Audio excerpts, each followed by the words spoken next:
Bismillahirrahmanirrahim. Assalamualaikum warahmatullahi wabarakatuh. Sobat Safety, tanah air sedang berduka terkait dengan kecelakaan transportasi di Simpang Rapak. Kita dalam momen ini mengucapkan turut berduka cita bagi keluarga yang ditinggalkan atas korban meninggal dunia, serta semoga yang cedera segera diberikan kesembuhan. Dari kasus kejadian tersebut, ternyata aspek kecelakaan transportasi berakibat cukup banyak ya. Ada yang dirawat di rumah sakit sampai meninggal dunia. Nah, dalam diskusi kita hari ini adalah bagaimana kita membahas pembelajaran dari kasus kecelakaan Simpang Rapak. Yang pertama adalah dari kesiapan fisik dan mental. Kita harus cukup 7-8 jam istirahat per hari supaya kita tetap bugar dan dalam stamina yang prima. Berikutnya adalah sehat mental. Kita mengemudi itu harus happy, jangan sampai ada masalah pribadi, ada pertengkaran. Nah, ini sangat-sangat sekali mengganggu konsentrasi. Banyak kasus kecelakaan terjadi baik di tambang ataupun di jalan umum karena para pengemudi dan orang yang di sekitarnya tidak paham akan bahaya psikologis sebelum mengoperasikan kendaraan. Efeknya apa? Kita sekeluarga bisa mengalami kecelakaan yang sangat serius. Jadi kita harus paham benar-benar kondisi psikis kita, siap fisik dan mental.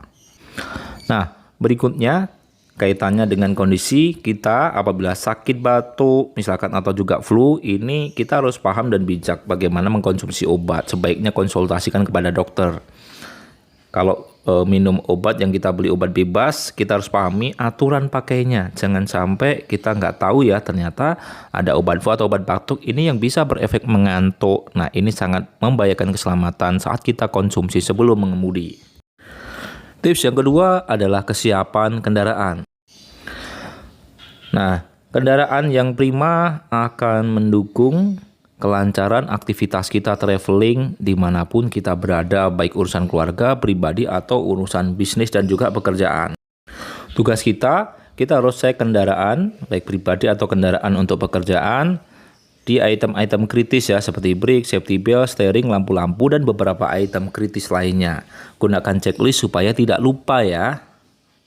Begitu juga dengan motor ya, cek rem, lampu-lampu, steering, ban, dan juga perangkat kritis yang lainnya supaya kita nyaman berkendara, termasuk kelengkapan yang harus kita siapkan saat berkendara seperti surat, helm, sepatu pelindung agar kita nyaman selalu setiap waktu. Tips yang ketiga adalah terkait dengan maintenance kendaraan. Kendaraan, motor ataupun mobil harus dalam kondisi prima.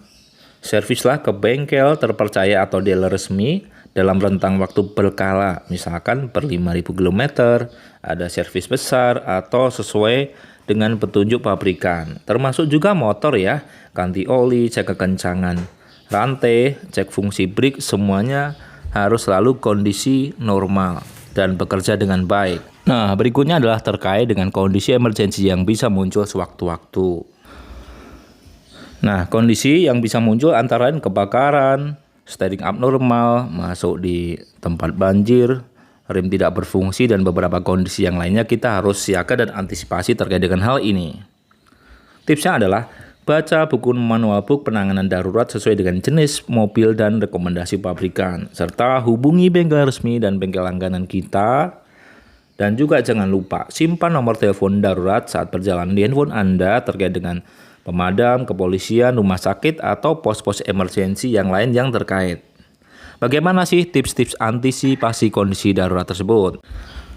Nah, saat mengemudi di musim hujan, maka carilah tempat yang aman untuk berhenti.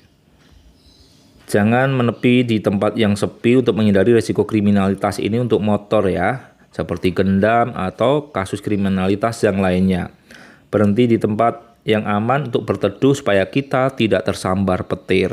Nah, ini sangat penting untuk kita semuanya. Nah, untuk mengemudi saat situasi hujan, kita bisa masuk ke lubang, menabrak kendaraan lain. Nah, sehingga kita harus kurangi kecepatan, hindari gear tinggi, hindari pengereman mendadak, nyalakan lampu besar, serta Periksa ya pembersih kaca sebelum mengoperasikan, pastikan berfungsi dengan baik dan airnya mencukupi supaya pandangan kita tidak kabur yang dapat mencelakai diri kita dan orang lain. Nah, untuk mengemudi di malam hari, pastikan periksa lampu supaya berfungsi dengan baik. Gunakan lampu jauh saat tidak ada kendaraan ya atau masih sangat jauh. Gunakan lampu pendek saat hendak berpapasan. Jagalah lampu belakang tetap bersih agar nyalanya selalu terang sebagai indikator kendaraan di belakang kita. Nah, bagaimana saat cuaca berkabut? Nyalakan lampu dekat, lampu bawah dan lampu bayi atau hazard lamp. Jangan terlalu berada di tepi jalan dan jalankan kendaraan sama seperti saat situasi kondisi jalan basah. Baik, nah saat kondisi pecah ban, jangan panik. Jangan lepas pedal gas secara mendadak. Pegang erat kemudi, jangan mengerem mendadak. Lepaskan pijakan kaki dari pedal supaya putaran mesin akan berkurang termasuk kecepatan kita. Gunakan efek engine brake dengan oper gigi yang lebih rendah secara berurutan. Kendalikan steering untuk menstabilkan kendaraan dan jaga kecepatan serta kendaraan harus tetap bergerak lurus. Saat kendaraan pelan berkurang kecepatannya, nyalakan lampu sen kiri, arahkan kendaraan ke kiri bahu jalan. Hentikan dan pasang segitiga pengaman sebagai pengingat kondisi kita sedang mengalami kerusakan untuk pengguna jalur lainnya. Nah, berikutnya saat kondisi rem tidak berfungsi, jangan panik. Nyalakan lampu hazard, injak dan lepaskan pedal rem beberapa kali untuk mendapatkan tenaga dalam mengurangi kecepatan mobil. Jika tetap tidak bisa, gunakan rem tangan secara perlahan dengan tetap menahan tombol pelepas. Saat kecepatan berkurang, pindahkan gigi ke yang lebih rendah secara bertahap. Arahkan kendaraan ke kiri jalan atau ke posisi tempat yang paling aman dan hentikan. Nah, kita juga harus mengenali fasilitas emergency seperti tempat aman untuk menghentikan rem atau speed reducer apabila ada. Atau arahkan ke sisi kiri supaya dapat meminimalkan kondisi orang atau mungkin mobil lain atau kendaraan yang tertabrak. Ini adalah penting untuk kita pahami saat situasi emergency. Rem mobil blong adalah kondisi rem mengalami kegagalan ketika bekerja yang menyebabkan sistem tidak bekerja dengan baik, bahkan tidak berfungsi sama sekali. Alhasil, kecepatan mobil tidak bisa dikurangi dan berpotensi menyebabkan kecelakaan fatal. Nah, penyebab rem blong antara lain kehabisan minyak rem, masuknya udara pada sirkulasi minyak rem bisa menyebabkan terjadinya oksidasi dan menghasilkan uap air yang akan menguap saat panas membuat tekanan minyak rem menurun. Kualitas minyak rem yang kurang bagus, ini juga bisa menjadi penyebab. Termasuk munculnya karat di perangkat rem yang berbahan besi sehingga bisa merusak senyawa kimia minyak rem dan menimbulkan endapan lumpur. Atau bisa jadi selang dari ban karet yang ketas sudah tidak lagi fleksibel dan pecah saat menerima tekanan berat. Kampas rem aus, kaliper membeku, piston rem atau seal piston master silinder rusak akibat pemakaian yang terlalu lama juga bisa memicu rem mobil gagal berfungsi. Cara mencegah agar rem tidak blong. Jangan lupa ya, kita jangan menginjak pedal rem saat tidak dibutuhkan dalam jangka waktu panjang karena panas akibat gaya gesek tersimpan di kaliper rem dan membuat rem gagal beroperasi. Hindari juga memaksa mengerem penuh di jalan menurun yang terjal. Disarankan untuk memanfaatkan engine brake dengan menurunkan posisi gigi transmisi. Rem tidak dapat bekerja optimal pada saat hujan turun atau jalan basah. Oleh sebab itu, segera turunkan kecepatan mobil ketika melalui jalan yang basah, serta sempatkan beristirahat ketika perjalanan jauh minimal setiap 3 jam untuk memberikan kesempatan pada sistem rem melepaskan panas. Nah, cara menjaga agar rem tidak blong yaitu periksa level minyak rem dalam tabung penyimpanan minimal sebulan sekali. Segera tambah jika kurang sesuai dengan rekomendasi pabrikan. Periksa pula sekitar tabung minyak rem akan potensi kebocoran terutama sekitar sambungan selang. Formula kimia dalam minyak rem pada ada masa pakainya. Jika dipaksakan, tekanan rem bisa hilang dan rem mobil akan blong karena kualitas minyak rem menurun. Dikuras dan juga diganti seluruhnya setiap 40 km atau 2 tahun sekali untuk menjaga kualitas. Lakukan pembersihan tabung minyak rem bersamaan dengan pengurasan minyak rem guna mencegah terjadinya endapan lumpur bahkan adanya lumut. Nah, jangan tunda untuk mengganti kampas rem jika direkomendasikan untuk diganti dari bengkel. Sekaligus periksa piringan cakram atau tromol rem. Fungsi piston adalah untuk menggerakkan kaliper penjepit kampas rem ke piringan rem. Lakukan pemeriksaan untuk memastikan piston tidak macet, terutama dari karat dan kerusakan bagian karet-karet piston. Rem tangan tidak mengandalkan sistem yang sama dengan rem mobil, sehingga bisa berfungsi sebagai rem darurat ketika rem utama blong. Cek kondisi rem parkir supaya tidak bermasalah ketika dibutuhkan, apalagi dalam kondisi emergensi. Nah, lalu servislah rem di bengkel. Langkah paling mudah dan efektif untuk mencegah rem mobil blong dengan cara servis berkala, karena teknisi akan mengecek kondisi sistem brake atau rem secara keseluruhan. Nah, berikutnya jangan ragu untuk berdiskusi dengan service advisor bengkel kalau dirasa ada yang tidak beres dengan sistem pengereman pada mobil Anda. Masalah rem blong sering dialami oleh mobil berusia lanjut atau jarak tempuh yang tinggi, terlebih jika tidak rutin dilakukan servis berkala. Nah, ini bisa menjadi masalah besar dan mengancam nyawa kita. Dari aspek kampanye keselamatan, kita bisa memasang rambu keselamatan di jalan raya untuk himbauan, termasuk pemasangan TV di persimpangan atau berupa billboard yang besar dengan pesan keselamatan secara rutin, termasuk pemasangan safety banner pesan keselamatan di jalan umum. Berikutnya, bagaimana kalau steering tidak berfungsi? Jangan panik, lepaskan pijakan kaki Anda dari pedal gas atau akselerator supaya putaran mesin dan kecepatan berkurang. Nyalakan lampu hazard untuk menginformasikan kepada pengguna jalan lain jika kendaraan Anda bermasalah. Injak rem secara lembut dan perlahan agar mobil tetap dapat dikendalikan. Dalam kondisi kecepatan ideal, secara bertahap ganti persneling ke gigi rendah. Pastikan kendaraan lain tidak ada yang di dekat dengan kendaraan kita.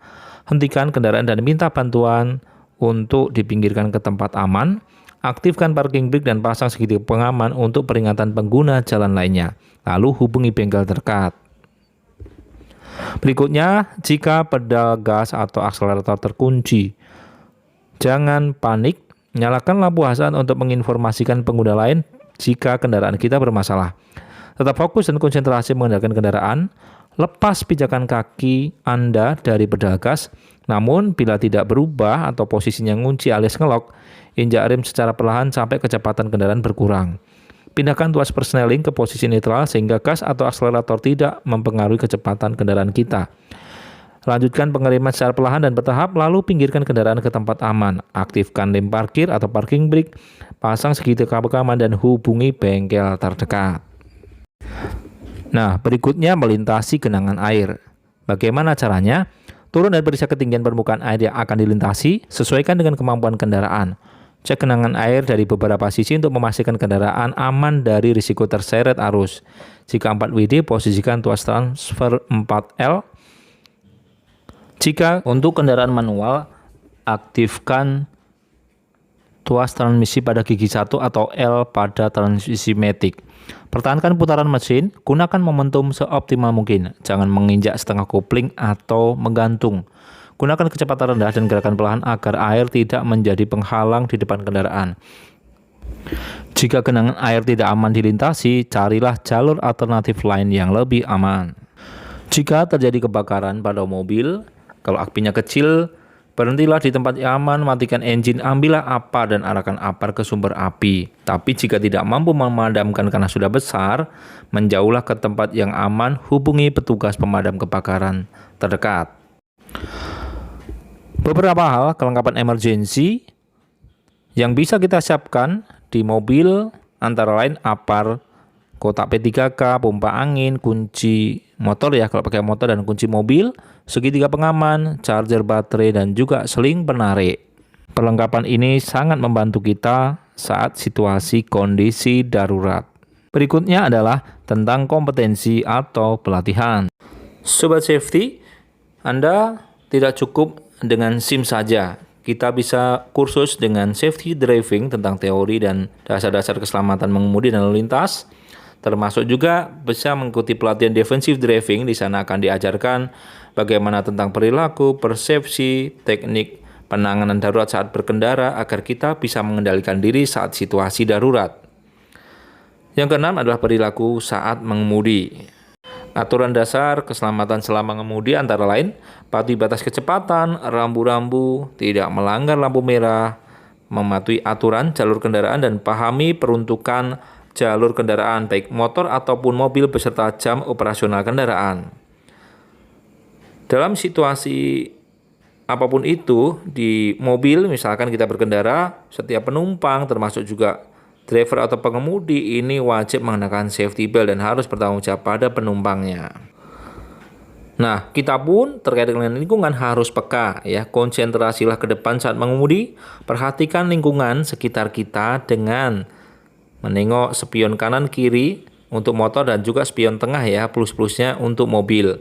Serta perhatikan lampu di arah depan, contohnya U-turn, persimpangan, penyeberangan atau rambu peringatan atau petunjuk yang lainnya.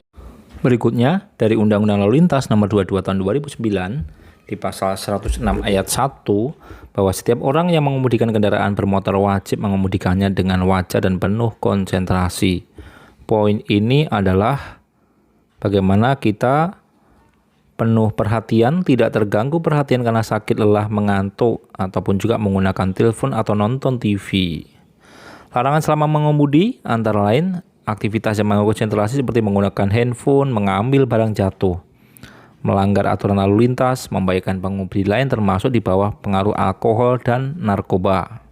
Nah, berikutnya pembinaan perusahaan transportasi dari aspek K3. Perusahaan idealnya juga dibimbing pemerintah untuk menerapkan sistem keselamatan transportasi ya untuk perusahaan jasa transportasi. Membuat prosedur hendaknya ya secara sistematis untuk langkah-langkah pekerjaan mengoperasikan kendaraan dan kondisi darurat. Safety talk terkait dengan keselamatan berkendara termasuk membentuk sistem maintenance dan melakukan pemeriksaan berkala, termasuk edukasi safety driving. Nah, berikutnya yang ke-8 adalah kampanye K3. Apa yang kita bisa lakukan yaitu memasang rambu-rambu, pemasangan TV di persimpangan jalan utama dengan pesan keselamatan, penggunaan safety banner atau pesan keselamatan di jalan umum sesuai dengan kondisi dan situasi traffic setempat untuk edukasi seluruh khalayak umum. Nah, yang ke-9 adalah rekayasa lalu lintas. Nah, pemerintah harus bisa membantu mengadakan pengaturan jalur yang padat dari aspek rekayasa antara lain pengaturan jalur kendaraan, baik jenis termasuk waktu kapan boleh melintas dan tidak boleh melintas, termasuk bila memungkinkan jalur khusus kendaraan berat atau juga opsionalnya adalah pengadaan flyover. Demikian informasi disampaikan, mudah-mudahan bermanfaat. Akhirul kalam, wassalamualaikum warahmatullahi wabarakatuh.